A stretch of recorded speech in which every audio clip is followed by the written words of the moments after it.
Rihanna. We're so excited for whenever you do have this baby parenting. Can be beautiful. And please release music.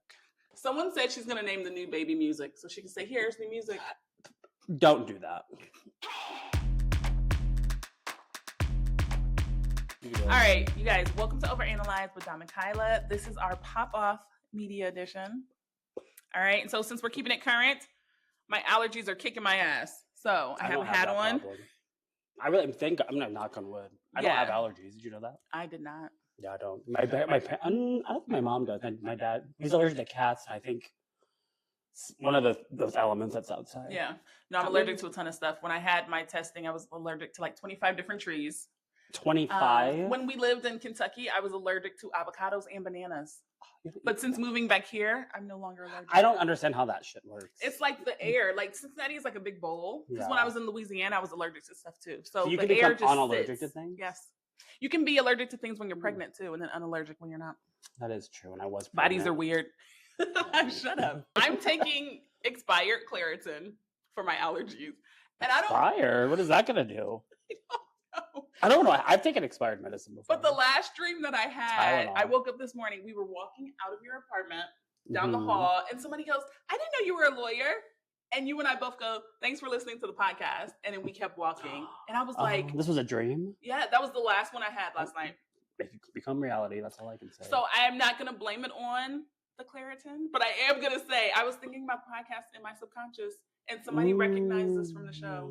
And I was like, it inspired me so much to get up in here. Oh my God. Now I'm inspired. Now I'm motivated. I know. You know, I have a stone in that box. So they say the ritual that you're supposed to do with this is before you go to bed, you hold it in your hand and you set your intentions. Yes. And you put it under your pillow. Yeah.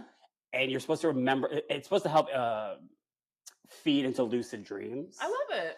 And then when you wake up in the morning, so like when you're still in bed, don't open your eyes and try to think as much as possible about that lucid dream. Wow, I love that. I forgot to do it last night, but no, I'm going to do that tonight. You should. When I quit my job, I don't know if this is rose quartz, but I have a rose quartz necklace. It's not, but I can't remember. It's over there somewhere. And it's for like love, but it's also for like loyalty and like strength. And I have a necklace that has like 4 stones on it, and then I also have a rock, and I had both of them with me that day. It was under my shirt and it was in my pocket.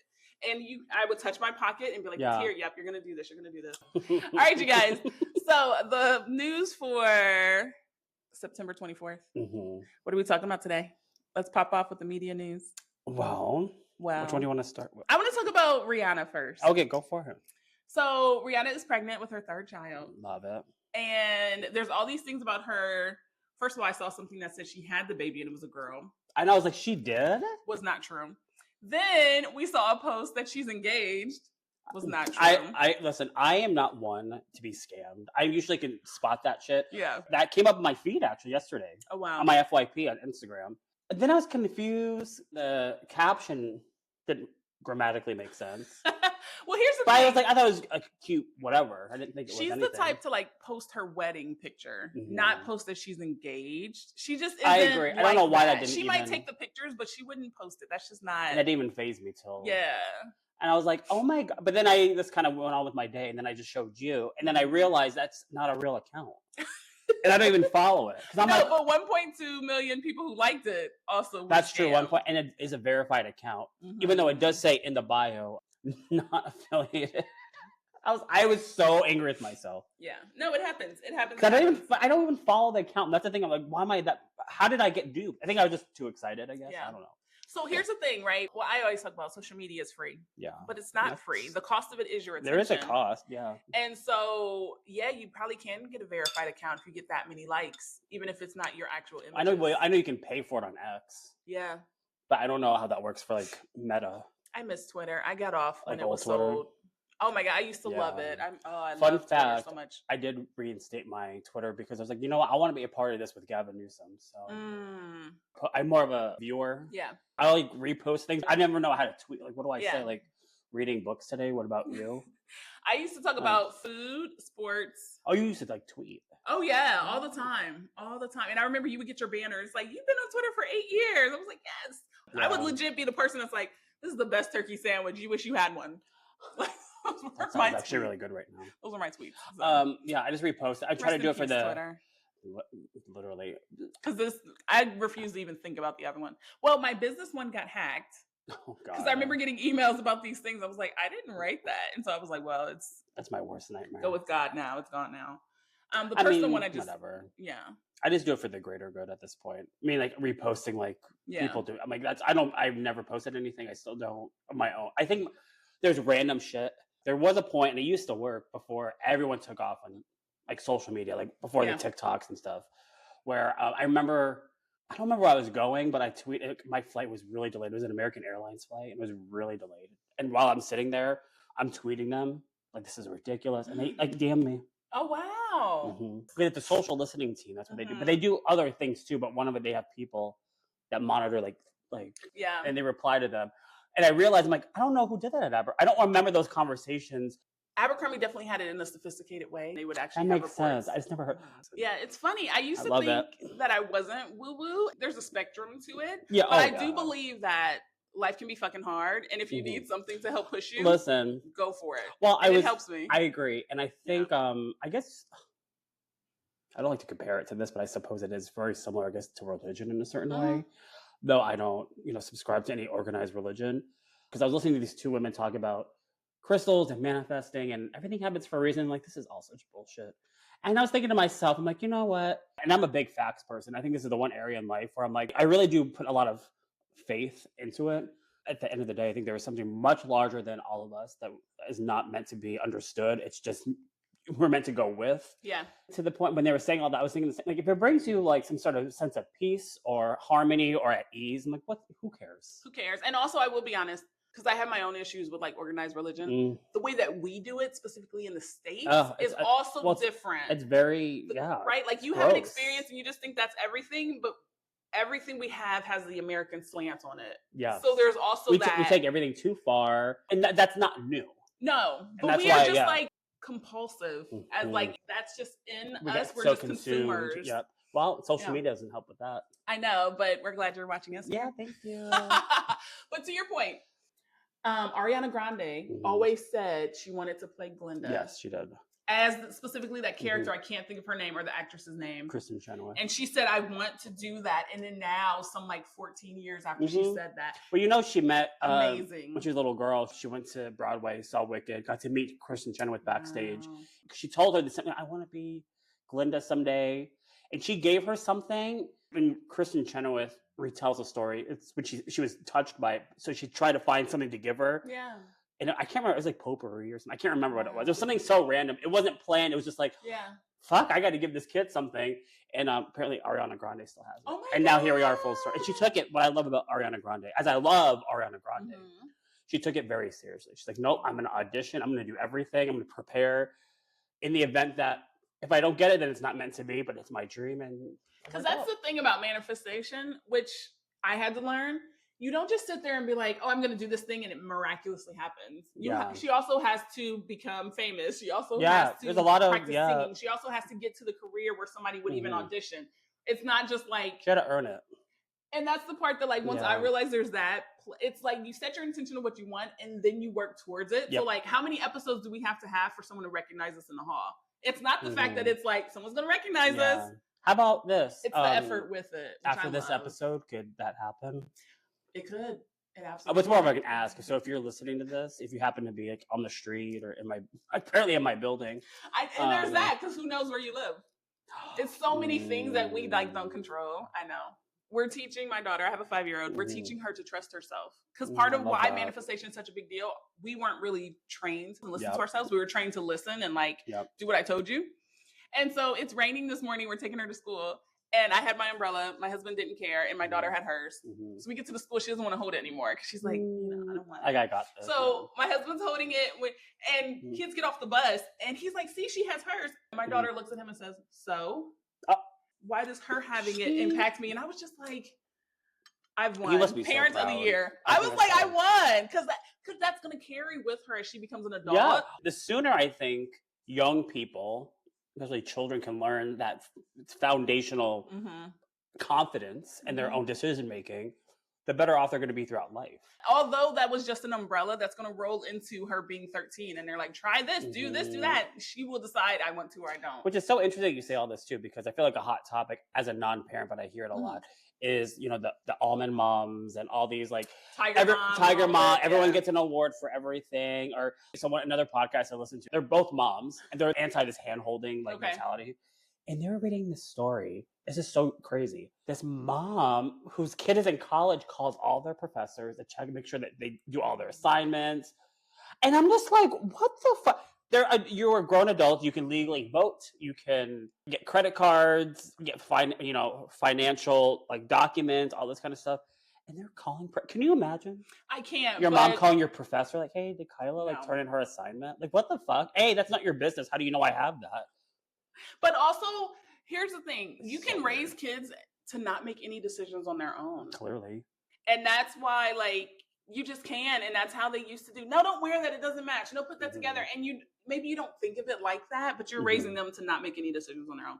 So, last thing on this, Rihanna, we're so excited for whenever you do have this baby parenting. Can be beautiful. And please release music. Please get inspired. Someone said she's going to name the new baby music, so she can say, "Here's new music." Don't do that. If you're listening to this, please don't do that. Yes, all right. I don't know if you care, but I cannot. I was going to say, well, you don't care about it. I do. No, here's the thing.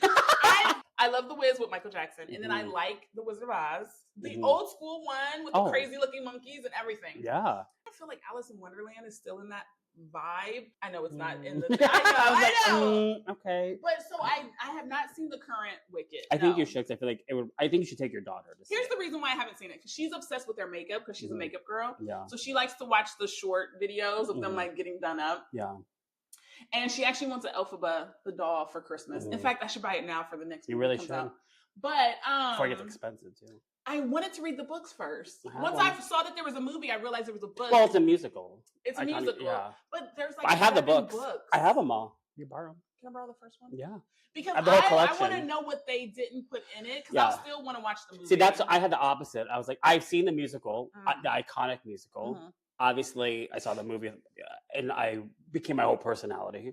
And I was like, I want to read all the books, because I want that, but I also want to know the full story of it. But there was a trailer that was released, I can't remember, like a month ago or something. So this is the second trailer. Okay. So you get to see a little more, and I cried again. Is it going to be 2+ hours, the actual film? I don't know how long it is. I don't know if they've said that yet. But I think it's something that you should take your daughter to. It's very empowering, and here's the thing: it's released at the exact right time, because it's so synonymous to what we're experiencing in the country. I mean, our political environment and in the world. Story of Wicked. It's not like someone wrote it and like, I'm going to release it during an election year. It's right. This was all in plan, and the story is not a new story. So it's so it hits in a different way. Also, I think because of that, but it's so empowering, and it's so. I get goosebumps talking about it. I know I won't take her to see it because she's 5. Well, it's also the first one is on Peacock, but we can watch it as she's like 11, 10. Well, kids are more mature now, probably 9, 8. We can watch it and see, because she does enjoy music and she definitely loves the characters. Yes. All right. What else is happening this week? Last night Jimmy Kimmel came back, made his triumphant return. I was so happy. His opening monologue was amazing. Can you imagine having a job and then someone you don't interact with every day tells you it's done? Well, for falsely accusing them of something they didn't do. Yeah. And to be factual, say Disney Corporation let him back on. However, Sinclair and Nexstar, I believe, are the two that own basically the majority of all ABC affiliates around the country. They're like, no, we're not airing you. I watched it the next day because I wasn't sure, and then I'll be honest, I fell asleep. Because I think late night in general, there is a conversation to be had about late night television right now. Like, people aren't religiously staying up late to watch. Yeah, they're watching the recap. Yeah, it's a little different. The landscape is different. Nonetheless, it's still just as important. I mean, so here's the deal. The Freedom lawyer in me is irritated because what does Disney have to do with late night TV? Why does Disney own ABC? Like, I get it, maybe it wasn't a monopoly, but this is a bigger conversation of owning everything. But it is, because to your point, that was a big conversation of, I know that you have networks, and then you have these your affiliates. Yeah, companies that own the affiliate stations. That's where the problem is, because I guess some of them are waiting the FCC to issue licenses for certain mergers, therefore it does then impact all their greed and bullshit. So of course they have to bend the knee to please, the emperor. which is a whole nother conversation because it's a whole. We can talk about that on my podcast. Yeah. Alrighty. So, comedy is back. Yay. We love comedy. And then listen, it's good to laugh, especially in these dark we need times. it. We need it. And famously, Joy Behar of The View, who's one of my favorite. I'm also a huge View fan. And it's always religiously said that when they start coming for the comedians, that's when you know you're in danger. Wow. When you are a true comedian, you're an equal opportunity offender. But you also speak truth to power in a way that resonates with the everyday person typically. Yeah. Because you're delivering it with humor and you're delivering it with a rawness in a way that kind of, instead of, being scolded by someone that's, Ivy League educated or a legacy politician, it comes from a more authentic place because you're able to laugh and wait a minute, what? Let me research that a little more. That's crazy. My whole FYP is talking about how this is the time more than ever that we need creators. Yes. Because you need to get some authentic, real artwork out there, whatever your medium is. If it's podcasting, if it's painting, if it's artwork, if it's vlogging, independent journalists. You need it. Yeah. So I agree. So on the same topic of freedom of speech, Madam Vice President Kamala Harris, her book came out yesterday. I pre-ordered mine the day that she announced it for a signed copy. Mine comes Friday. Oh my God. So I'm like, okay, everyone, can you stop talking about the excerpts? Because I want to read it. But I did read someone's review. She's signing your book right now. Oh my God, it's so cool. I'm gonna get. I have goosebumps right now on my skin. I'm like, oh my God, Kamala Harris touched my book. I know. I love her so much. But I've been watching all of her interviews. But I've heard great. I heard it's a very good book. And I will say this. Obviously, I want to read it. That's why it's called 107 Days, because she campaigned for 107 days. And we're learning a lot, from her point of view. But she was on The View yesterday. I heard she wanted to have Buttigieg. Yeah. Oh, and I get, but you know what? Him. I'm so glad. So I love him too. But here's the thing. Listen, I'm talking to you gays out there that are mad at her about this. We couldn't even tackle misogyny and racism. So you thought let's add the layer of homophobia to that. And does that bring me joy? It brings me, she's smart and strategic. And she already knows, listen, I'm a woman and I'm a woman of color. I already have those two battles to fight this. And in a unprecedented amount of time or lack thereof. It would have been hard. But honestly, it's for the best because now Pete gets to run on his own. If, if whatever happened still would have happened and they wouldn't have been in office, then he would have to overcome this hurdle as well. That's what I mean. So at least now they get to fight another day. But she had too many hurdles. It's don't be mad. They were mad at her for not birthing a child. Can you imagine? That's what I mean. And we wouldn't have had the camo hats. Because I think all of that came from walls, right? I looked for days. Yeah. I have a Harris Waltz hat. Obviously, it's on my shrine over there. Here's the thing. That November got so chaotic. I remember I was like, okay, I'm going to stay up together. And watch. Oh, we ran into each other for early voting. I went to vote. We both have been talking about it. Yeah. I go to vote. I'm standing in line. I hear that long-ass line outside. And I was like, I know. I heard your voice because I'm like, I heard your voice. I'm like, because I know you always talking. I talk to everybody. I'm telling this lady in front of me about my podcast. I'm like, I look up. I'm like, I know that voice. I'm like, Kyla? What are the odds of us being the same day, same couple minutes? That picture's on Instagram. Yeah, I know it. I'm gonna have to show it here. Please show it. Insert here. November was so hectic. I was like, you know what? I'm gonna watch. Oh, I'm tired. I'm gonna go to sleep. I'll get up in the morning and buy my stuff.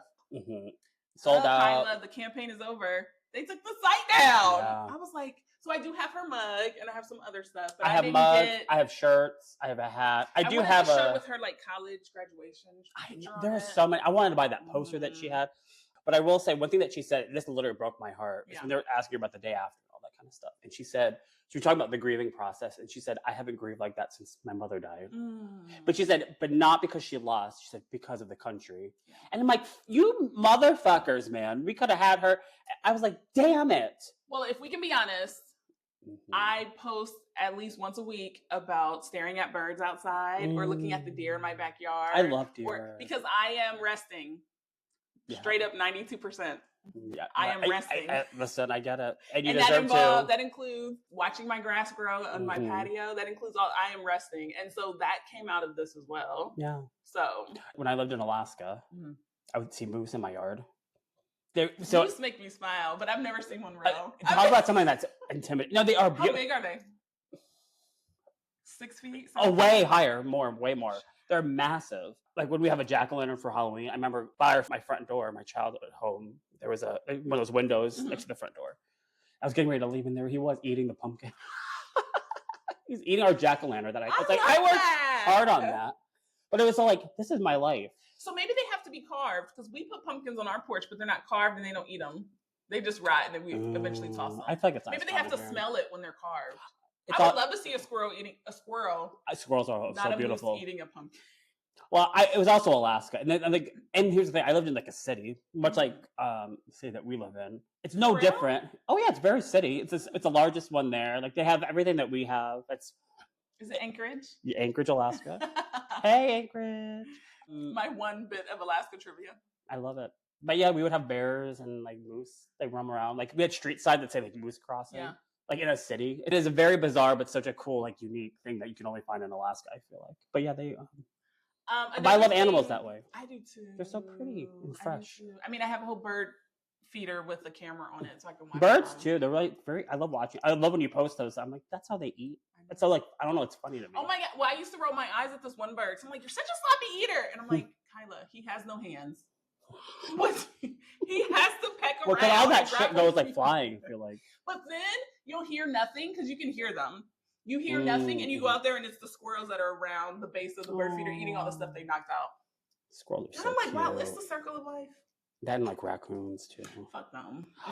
One time we left peanuts out. No. And they're like savage. We were going out of town. We put our trash out early. And then like they do go through the next day we went and they ripped through all that stuff. Because their nose is unbelievable. I know, but they're so cute. It's okay. They're scary. What else do we have? What else is up for news? The iconic Lisa Rinna released her book. It's coming out. I just love Lisa Rinna, so I want to say that Real House of Beverly Hills. She will never come back. She's made that clear. I think she's the one with the shorter black hair. Yeah, dark hair. Yeah, like that short hair. She's an actress. What's the soap opera that you said you used to watch? I watch them all. She was on Days. She was on Days of Our Lives. Okay, I was obsessed with The Young and the Restless. I used to schedule my college classes around it, and I still watch Bold and the Beautiful. Okay, she was on Melrose Place too. You guys want to know something silly? And you're gonna be like, that tracks because you're so weird. Oh gosh, what? I love to watch, and then you can tell when the actresses get pregnant because they start to put them in these really stupid sets, or they're carrying these big purses. It's my favorite. I never still notice those things. Oh my god, I love it. So someone points out, like, you know that they're pregnant, right? I'm like, oh, okay. Yeah. And the last thing, Housewives news. Moments before we hit record, the Real Housewives of Miami trailer came. Ooh. And I'm excited. I feel like you'd like that one too. But we're taking one step at a time with the Housewives stuff with her. One step at a time. But I'm excited for it. Yeah, lots of Housewives stuff. I know. There's a lot of stuff this week. But kind of not at the same time. A lot of quantity, small, massive impact. Yeah. I wonder what it's like to edit the Wicked trailer. Because you can't give like so much away that the pressure, like I don't want that. I can't even edit my own videos. So can you imagine, like, okay, Bob, like, take these 5 hours of content and crunch it down to 35 seconds. That's amazing. It's probably like hundreds of hours of footage. It's like, what do you choose for just the trailer? It's like, what are you hoping to get out of it? I know. We want someone to walk away feeling blank. Right, yeah. And then you work around that. Like, I want to know what the process is. And I'm sure it's different too for like different media types and producers and directors. But what pressure that must be. I know. And for a legacy. How many times they had to recut it? Maybe this is like the 27th one. And the money. And especially for something that's a legacy story as Wicked, it's like you can't just get something like that wrong. This ain't like low budget shit. And you know why we're here on this podcast specifically? Because for every blockbuster movie, there's someone who's not going to like it. Just like for every bestseller, there's someone who doesn't. And so we're just including our personality and our, little opinions. Our 2 cents. My 5'5" opinion. All right, you guys. This was Media News for September 24th. We'll talk to you later. Bye. Bye. And see you.